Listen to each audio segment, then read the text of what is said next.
en 2050, à peu près un citoyen du monde sur 4 sera africain. Donc c'est la preuve que nous avons un bel avenir, un grand avenir et surtout un rôle important à jouer dans les années qui viennent. Et cela se prépare dès aujourd'hui. Voilà pourquoi lorsque je suis arrivé à la tête de mon pays, j'ai entamé 2 actions. La première, c'est de ramener la paix et la sécurité dans mon pays. J'ai toujours dit, pour développer nos pays, nous avons un atout majeur. Au-delà de nos richesses et autres potentialités naturelles, la plus grande richesse de l'Afrique, moi je le dis, c'est sa population. Et dans la population, c'est surtout sa jeunesse. Et je pense que si nous sommes nombreux comme leaders de ce continent à faire de même, nous allons accélérer le développement de l'Afrique. Alors pour revenir à la République démocratique du Congo, mon pays, je dirais que celui-ci offre énormément d'opportunités d'affaires. Un des plus grands défis après la paix et la sécurité dont je vous ai parlé, c'est l'instauration d'un état de droit dans mon pays. De ce pays, mais également les citoyens venus d'ailleurs, mais qui viennent avec de bonnes intentions pour nous aider à développer ensemble ce pays dans un partenariat que j'aime dire win-win. Et comme le Congo, c'est l'Afrique, comme le Nigeria, c'est l'Afrique, vous pensez bien que vous êtes les bienvenus et vous serez traités en prince lorsque vous viendrez avec vos investissements pour nous aider aussi à grandir.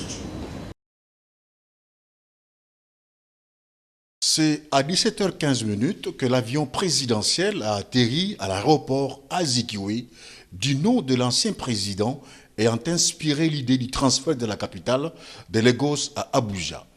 Au bas de l'avion, le chef de l'État congolais a été accueilli par le secrétaire permanent au ministère fédéral du Commerce et des Investissements, M. Edet Akpam Sandi, et du chargé d'affaires de la RDC au Nigeria, M. Jean-Claude Omba Olenga Okunji.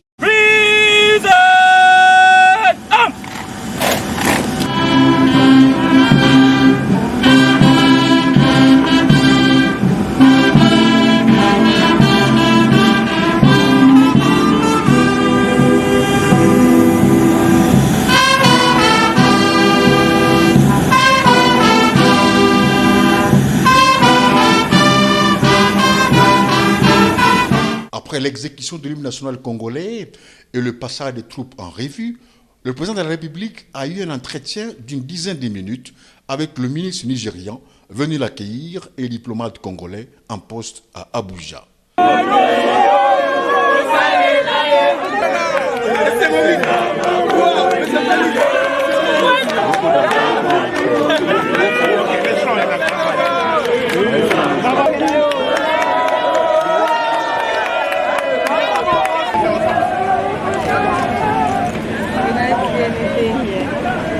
Le cortège présidentiel s'est engouffré aussitôt sur l'avenue jusqu'au Transcords Hilton Hotel de la capitale du pays le plus peuplé de l'Afrique subsaharienne.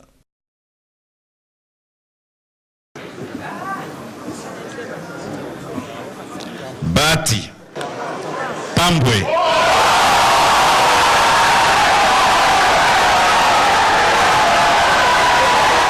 Une forte clameur pour saluer la victoire d'Alexis Tambwe Mwamba, élu président du Sénat par 65 voix contre 43 à Modeste Bati Lukwebo. Il était 14h10.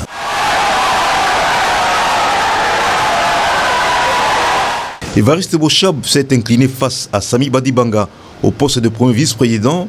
John Tibassima, élu deuxième vice-président en battant Kanimbu, alors que Kaumba Lufunda l'a emporté face à Jean-Philibert Mabea au poste de rapporteur. Madame Kamitatou Marie-José Sona est élue au poste de rapporteur adjoint au détriment de Moleka Liambi. Le candidat Roubouye Eric a battu Bijou Goya au poste de questeur après le désistement de Guy Loando. Enfin, Roli Lelo est élu après le deuxième tour face à Zagba Lafio en qualité de questeur adjoint. Le bureau installé, le président a pris le marteau de commandement.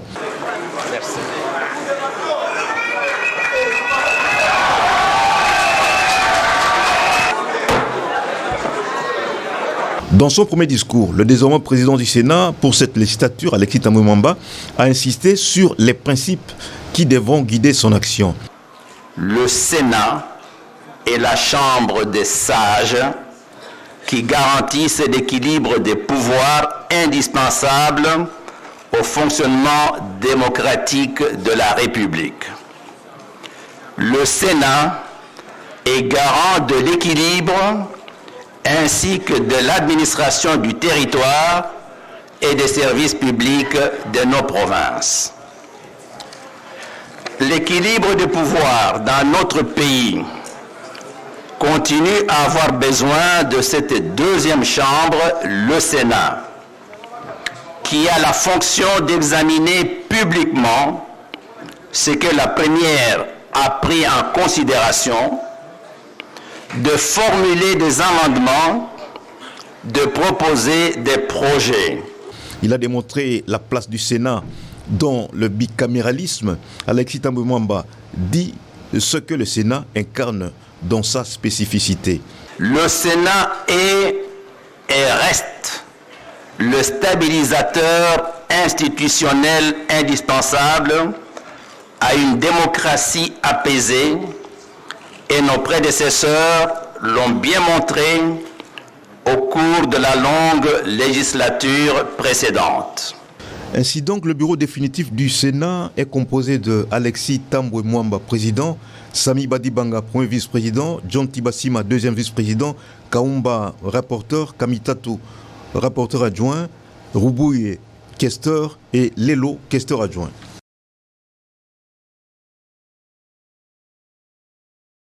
Où l'enjeu important, c'était le siège du président du Sénat. C'est la raison pour laquelle je suis sorti de la salle, parce que je sais que, comme le ticket du FCC est passé, je suis sûr que les autres n'auront aucune difficulté.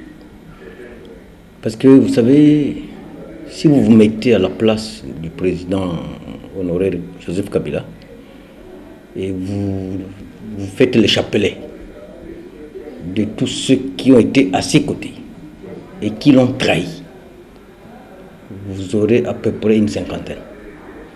M. Bati Lukwebo a été dans tous les gouvernements de la République. Et en même temps, il faut donner le conseil au nouveau président de la République, qui ne subisse pas le même sort de son prédécesseur. Il faut qu'avant de mettre quelqu'un à ses côtés, il doit l'étudier en tournant la langue cette fois.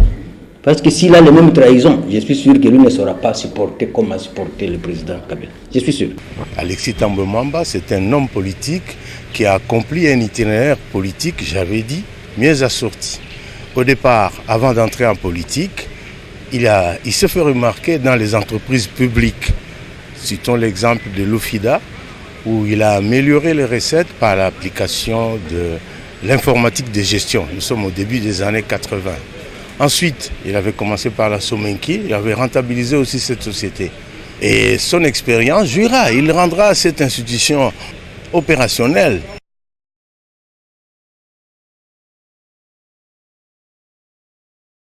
C'est à 14h30 heure locale que l'avion du premier vice-président de l'Assemblée nationale a foulé la piste de l'aéroport international du Chili à la tête d'une délégation des parlementaires congolais. Jean-Marc Kabunda Kabound a représenté l'Assemblée nationale à ses assises de 10 jours qui a regroupé les parlementaires des pays de la SADC. À sa descente d'avion, le premier vice-président de l'Assemblée nationale a été accueilli par le protocole d'État et les membres de son cabinet. Jean-Marc Kabound n'a pas manqué de donner l'importance de ces assises tout tout en évoquant la mise en place d'un parlement régional qui va remplacer le forum des parlementaires de la SADC. Il a été décidé que le forum parlementaire puisse se commuer en parlement de la SADC.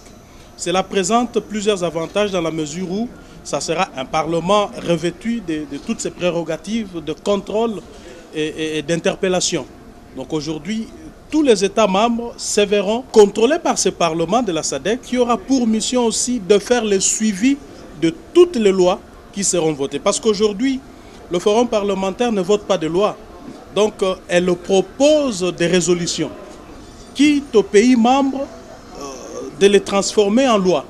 Et il y a aussi une autre problématique, c'est celle d'avoir des lois identiques dans la région, ce qu'on appelle des lois types. Et pour qu'on y arrive, il va falloir qu'on puisse avoir un instrument de ce Parlement qui, dès qu'on vote des lois dans ce Parlement, ça se répercute sur l'ensemble de la région, au fait, dans les 14 États qui composent la SADC. A noter que la délégation congolaise était composée du premier vice-président de l'Assemblée nationale, Jean-Marc Kabount, et des députés nationaux André Léon Toumba Mukendi et de Bienvenue à Palata. La procédure est normale dans l'affaire opposant les regroupements politiques, l'Alliance des démocrates pour une nouvelle république, ADN, à l'avenir du Congo, parti de Patrick Bologna dans la circonscription électorale de Kinshasa. Plusieurs observations ont été faites. Au cours de l'audience, les requérants, les regroupements politiques ADN a soulevé la mauvaise application de la notion du seuil électoral par la centrale électorale. Ainsi, a-t-il demandé à la Cour de bien vouloir récompter les voix afin de rétablir l'équilibre. Les avocats du parti politique ACO ont tout d'abord relevé l'ambiguïté de ces recours et ont estimé, d'autre part, que cette requête était inintelligible, irrécevable et non fondée. Puis l'audience a été renvoyée à mercredi 26 juillet prochain pour avis du ministère public. Une autre affaire a opposé les chefs coutumiers Mibou Montali Pedro à Néné Mayassi André, tous deux la circonscription électorale d'Entsélé. Les avocats du requérant, chef coutumier Mibou Montali Pedro, ont présenté devant la Cour les arguments pour l'annulation des résultats de l'élection provinciale de Néné Mayassi André. D'après les avocats de la défense, leur client, chef coutumier de son État, a été réellement élu. Les premiers juges ayant bien dit les droits, l'on ne peut donc pas réexaminer une requête déjà examinée. L'affaire a ensuite fait l'objet des renvois à l'audience du 31 juillet prochain pour l'avis du ministère public. Rappelons-le, selon la loi électorale, peuvent contester les résultats des élections provinciales les partis politiques ou regroupements politiques ayant présenté un candidat ou son mandataire. Affaire à suivre. Ils ont pu franchir un des plus grands obstacles de la vie, en faisant de leur handicap une opportunité d'épanouissement. Roulant ballon à la main sur leur fauteuil, ils expriment sans complexe leur talent de basketteur et procurent du plaisir à leurs fans. Ces professionnels du handi-basket ont reçu une visite surprise de la première dame de la République, Denise Nyakero Tshisekedi, venue les encourager pour leur capacité à se surpasser de leur handicap. Donc moi je soutiens la cadre de la Fondation Nanga, vous voyez plus que nous avons 4 axes, c'est-à-dire la santé, l'éducation, l'autonomisation de la femme et les violences basées sur le genre. Bon, le sport c'est la santé. Donc je vous soutiens et je vous encourage. C'est vraiment ce que je viens de voir, c'est tout simplement magnifique.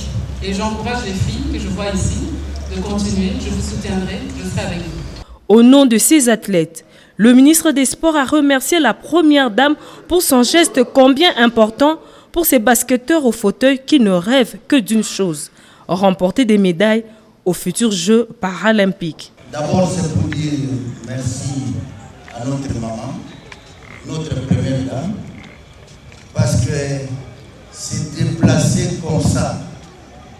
En tout cas, pour nous, c'est-à-dire ça va tout droit vers notre slogan, le peuple d'abord.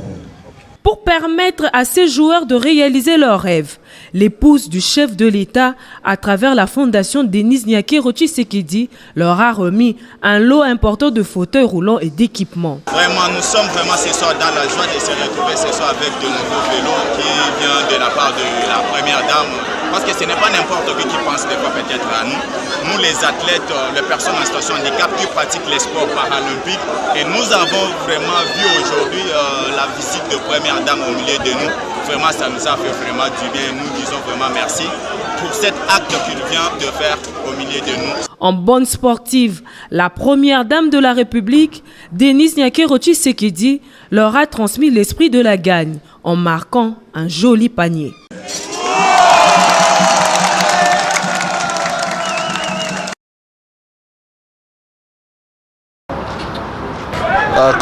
Merci beaucoup. Comme vous-même, nous aussi on nous a appelé qu'il y avait un incendie. Je crois que c'est trop tôt de dire quelle peut être la cause. Ce que nous cherchons maintenant, c'est à maîtriser le feu et après nous pourrons mener les enquêtes. Et j'ai l'impression que les services de pompiers de l'hôtel de ville ont maîtrisé le feu. Vous voyez, la fumée est en train de disparaître et je crois que juste après nous pourrons chercher à savoir quelle est la cause.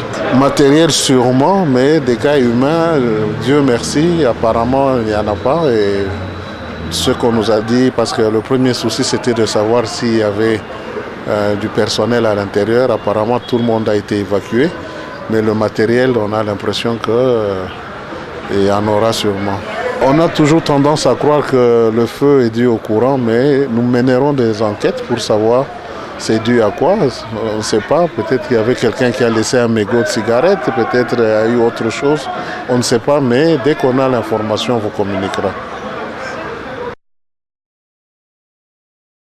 Les syndicats des enseignants du Congo soutiennent la décision du chef de l'État, celle de la gratuité d'enseignement pour l'année scolaire 2019-2020. Ce professionnel de la CRE exige également la suppression de la motivation qui est une prise en charge des enseignants par le parent d'élèves. Les enseignants réunis en assemblée générale ont salué la mise sur pied de la caisse de retraite des enseignants et demandent au gouvernement de la République l'ouverture d'une ligne budgétaire au profit de cette caisse.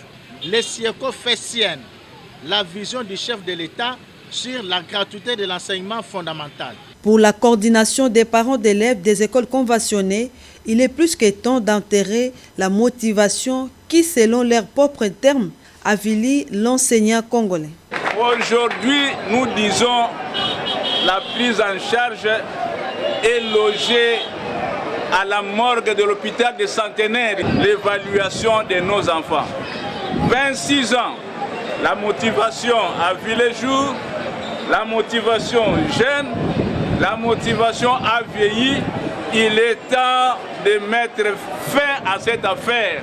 Nous n'en voulons plus. Pour une rentrée scolaire apaisée, les enseignants demandent à l'État congolais de prendre ses responsabilités en main. Les agents de carrière de service public de l'État ont renforcé leur capacité en gestion des défis selon le programme Kaidou, un modèle sud-africain. Au nom des participants, le ministre honoraire Pascal Issumbi Chomapou est revenu sur la portée et les contenus de cette formation. Nous avons donc été outillés pour relever les défis dans l'administration publique afin que le service public que nous devons rendre aux usagers, que nous devons rendre aux citoyens, soit un service public de qualité. Le deuxième objectif de cette formation était d'amener chacun de nous à se lancer un défi de devenir un agent de l'administration publique acquis au changement. Nous avons eu un module concernant les méthodes à utiliser, les procédés pour d'abord identifier le problème, identifier les causes profondes du problème, parce que parfois on s'attaque au problème sans déterminer les causes de ce problème-là, afin de proposer les pistes de solutions. L'éducation est l'arme la plus puissante qui puisse être utilisée pour changer les mondes, a dit Nelson Mandela. Une pensée qui constitue les leitmotivs de l'École nationale d'administration en organisant cette formation, a signifié le directeur en charge des formations, Eddie Lungamwika. Le renforcement des capacités du personnel de l'administration publique, c'est un besoin immense. Donc, à travers cette formation, par contre, c'est l'effectif de 25 personnes qui était très limité, mais les besoins sont immenses. Donc l'ENA est fière, elle est satisfaite d'avoir accompli sa mission.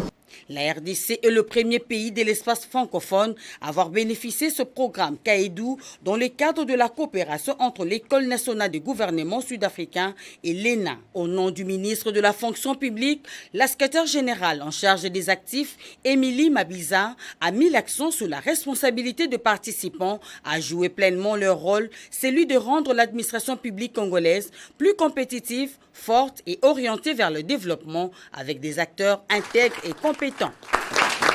Merci beaucoup. La problématique transversale liée au profil maritime de la République démocratique du Congo à travers l'impact socio-économique des flux maritimes dans notre pays, l'application des normes de sûreté portuaire, la surveillance de nos littorales grâce à l'apport de nouvelles technologies de l'information et de la communication avec les drones civils, ces réflexions multisectorielles des hautes factures fluviales et lacustres étaient au cœur de l'atelier des réflexions qui avait mis autour d'une table un panel d'experts maritimes congolais venus de toutes les structures maritimes disséminées dans les 4 coins de la République démocratique du Congo.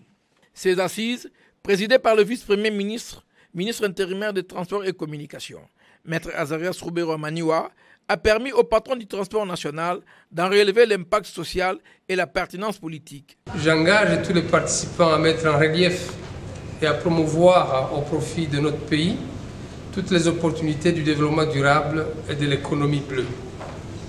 Pour sa part, le gouvernement de la République, outre les actions à entreprendre sur le plan national, multiplie les efforts de coopération avec les autres États par la signature et la mise en œuvre des accords maritimes bilatéraux et multilatéraux dans le cadre de la facilitation du commerce international. L'appropriation des aspects positifs de cette vision gouvernementale par les participants a vu le secrétaire général au transport en baliser la voie pour des succès concrets. Les grandes résolutions et recommandations fortes découlant de cette journée de réflexion feront l'objet d'un rapport à soumettre aux autorités compétentes, rapport dont les termes de référence seront opposables et applicables à tous les acteurs du secteur maritime congolais. Le plan d'urgence de 100 jours du président Félix Tshisekedi est en marche dans son volet route. En mission d'inspection dans la province du Lualaba, M. Herman Moutima, directeur général de l'Office de route en RDC, a été conduit dans une série de visites sur terrain par le ministre provincial des infrastructures.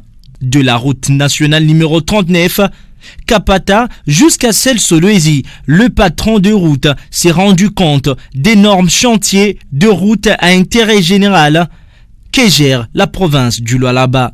Une visite d'un grand intérêt pour le ministre provincial Norbert Mbangu Mwangal. Après cette descente sur terrain, le gestionnaire du réseau routier de la République démocratique du Congo, M. Herman Moutima, a été reçu en audience par le gouverneur Richard Mouyej Manguez-Mons ce 26 juillet. Vous vous souviendrez que le président de la République avait lancé il y a quelque temps le programme des 100 premiers jours de son mandat. Et ce programme comprend un volet important relatif aux routes.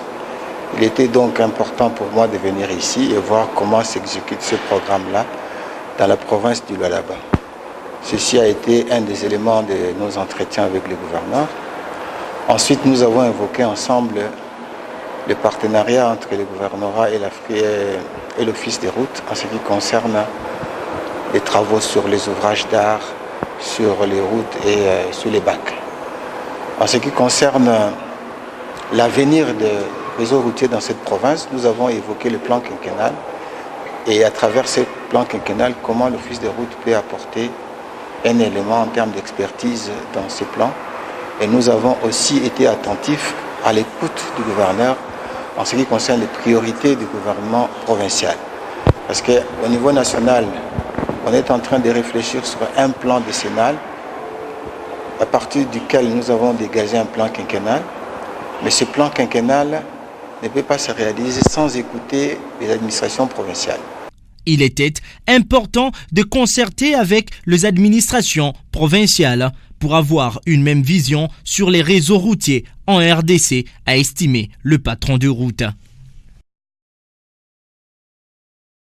Tout est bien qui finit bien pour boucler les séjours dans le Haut-Katanga. Le directeur général du Fonds de promotion de l'industrie Kité Biki Bonnevoul a passé quelques heures à Kalemi. pour le simple objectif, le projet de réhabilitation du port de cette ville. Aussitôt arrivé, une visite de courtoisie aux autorités politico-administratives. Cette visite s'effectue avec le responsable de l'entreprise Gondi Group qui a mené des études de faisabilité pour la réhabilitation de ce port. Nous sommes venus plutôt pour le port de Kalimi avec le DG de Gondi Group qui est ici, qui avait fait, donc c'est son entreprise qui a fait les études de réhabilitation et rénovation du port de Kalimi. Et nous attendons dans les jours qui viennent, je crois au plus tard dans 2 jours, la SNCC qui est l'opérateur qui travaille avec le port va être là pour qu'ensemble nous puissions valider donc, les études qui avaient été faites et que le bureau d'études intègre au mieux les considérations, les commentaires de la SNCC dans le profil final de l'étude de préfaisabilité. Et on espère pouvoir revenir encore une fois de plus autour du 9 août avec l'entreprise chinoise qui, elle, va exécuter les travaux et mobiliser les financements pour qu'ensemble nous ayons une vision partagée. Le marché a été attribué à une firme chinoise et dans un bref délai, les travaux vont pouvoir démarrer. Il s'agit de l'allongement du quai, d'un terminal minier et tant d'autres travaux pour atteindre un tonnage de 1 million. L'objectif est également de désenclaver 9 provinces dont le Tanganyika et tenir la connectivité régionale à travers les échanges commerciaux et économiques. La Ligue du peuple est un regroupement politique qui rassemble en son sein 5 partis politiques dont l'autorité morale se trouve être John Kwet Moine Kwet. Ce regroupement politique, membre du FCC, a choisi la FIKIN pour présenter à sa base l'idéologie de ce regroupement ce samedi 27 juillet 2019 au cours d'une matinée politique. La manifestation a connu 3 temps forts. D'abord, l'allocution du président de la Ligue du peuple, LP, qui a circonscrit l'événement. Ensuite, plusieurs témoignages ont été faits pour fixer la base en rapport avec les compétences et potentialités dont regorge l'autorité morale de la Ligue du peuple, John Kwet Moine Kwet. Enfin, l'autorité morale de la Ligue du peuple LP a pris la parole pour remercier sa base et a fait savoir à ses membres que ce regroupement politique soutient la coalition FCC Cash qui pour lui promet un avenir meilleur au peuple congolais en commençant par l'instauration de la paix. La Ligue du peuple, c'est un regroupement politique au sein duquel il y a 5 partis politiques. Et donc, nous sommes du FCC, et le FCC avec le président honoraire, Joseph Kabila Kabange. Mais vous savez en même temps que le FCC est en partenariat avec les Cash. Et là, il y a comme autorité morale, si vous voulez, le président de la République, son Excellence Félix Antoine Tshisekedi Tshilombo. Les deux, ils forment une coalition. Et nous sommes pour cette coalition. Et voilà pourquoi nous pensons qu'il nous faut une clarté dans la démarche. Et parce que nous sommes FCC, nous sommes cofondateurs, donc signataires du FCC, nous avons voulu, par cet échange aujourd'hui avec la base, dire tout haut notre soutien à ces partenariats qui, pour nous, est important et va pouvoir conduire notre pays véritablement à son développement. Il a demandé aux uns et aux autres l'adhésion massive à cette idéologie en vue d'accompagner l'action du chef de l'État, Félix Antoine Tshisekedi Tshilombo, garant de la nation, tout en soutenant l'alternance politique intervenue en République démocratique du Congo.